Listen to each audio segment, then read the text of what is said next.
underrated life skill is moving calmly and moving stoically in a world addicted to reactions.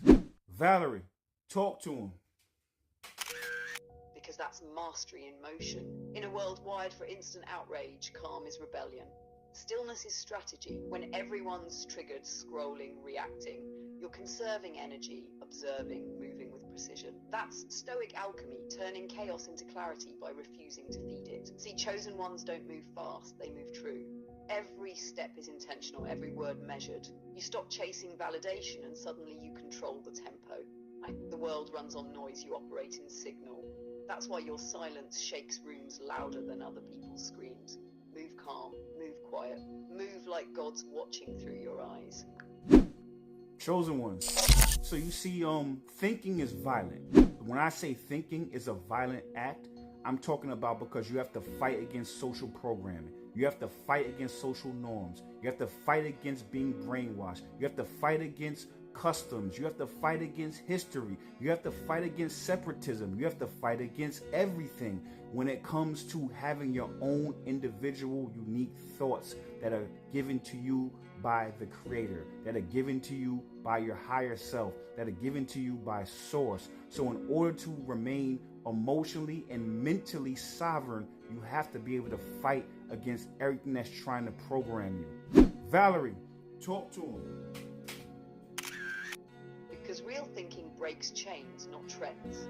Every time you question what's normal, you threaten the system that depends on your silence.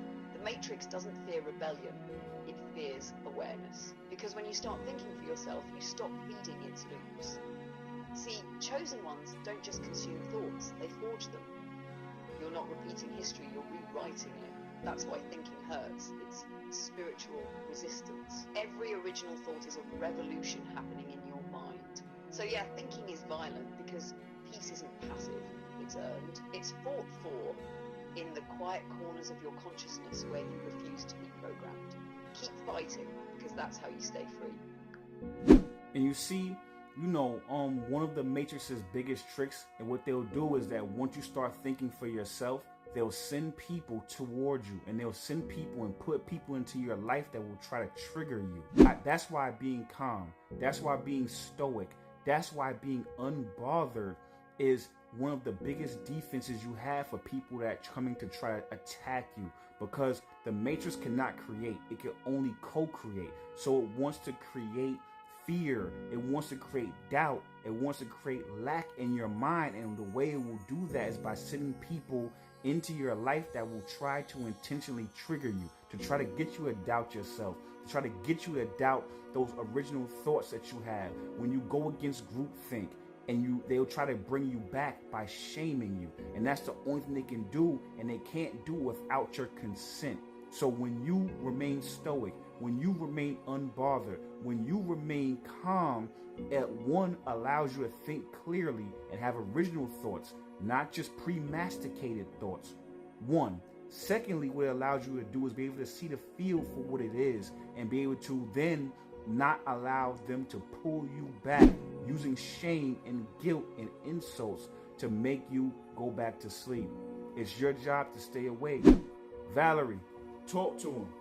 Because that's exactly how the Matrix feeds. It doesn't need to destroy you, it just needs to distract you. It'll send noise disguised as people, projections dressed as partners, tests wearing the face of love or loyalty. But all of them have one job: to pull you back into reaction.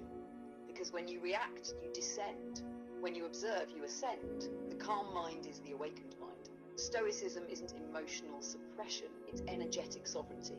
It's saying, you don't get access to my nervous system, you don't get to dictate my vibration. That's what keeps your power contained and your frequency pure. See, chosen ones don't fight every battle, they conserve energy for the wars that matter. The Matrix can't co-create if you stop feeding it emotion. So stay still, stay centered, let the noise reveal itself while you remain the signal. The toughest challenge and the biggest war you'll ever fight is with yourself. It's with your higher self and your lower self. It's with your mind and your soul. And once you win that war, and once you win that battle, then it makes everything pale in comparison because nothing else can affect you more than you. Valerie, talk to him. Because that's the war of creation itself. Heaven and hell both live inside you. Your higher self pulls you toward light, purpose, expansion. Your lower self clings to comfort, fear, and pattern. Every decision you make is a vote for one or the other. That's why it feels like combat. Because evolution costs the parts of you that want to stay the same. But once you win that war, the outside world stops having power over you. The opinions, the projections, the chaos, all of it loses weight. You become untouchable, not because life gets easier, but because you get stronger. Master the battlefield within, and the world outside becomes reflection, not resistance. No one can make you feel anything without your consent. And when I say that, if you end up feeling bad or feeling shame or feeling like you're less than, it's because there's somewhere in you that still consents to that ideology. So when you go back into your 8th house, once you go back into your shadow side and you end up, destroying that part of yourself, that's why I said thinking is violent. So once you go back and destroy that part of yourself, so when people come to you with that type of shame and guilt and anxiety, there's nothing for it to attach to because that part of yourself doesn't exist anymore. No one can make you feel anything without your consent. And the only way you consent is not being aware of every aspect of you, good and bad. Valerie, talk to him. Because emotional sovereignty is the highest form of power. When you stop giving others permission to move your emotions, you reclaim your internal throne. Every guilt trip, every insult, every projection, they only land where you still believe them. Once you face those shadows, once you integrate the parts of you that used to agree with your oppressor, the hooks fall out. See, awareness is the end of manipulation. You can't be controlled by what you've already met, understood, and healed. So when you walk through your own underworld, when you burn away the old programs, nothing outside can hijack your energy again. That's why shadow work is divine warfare. It's not about fighting others, it's about removing the battlefields inside you.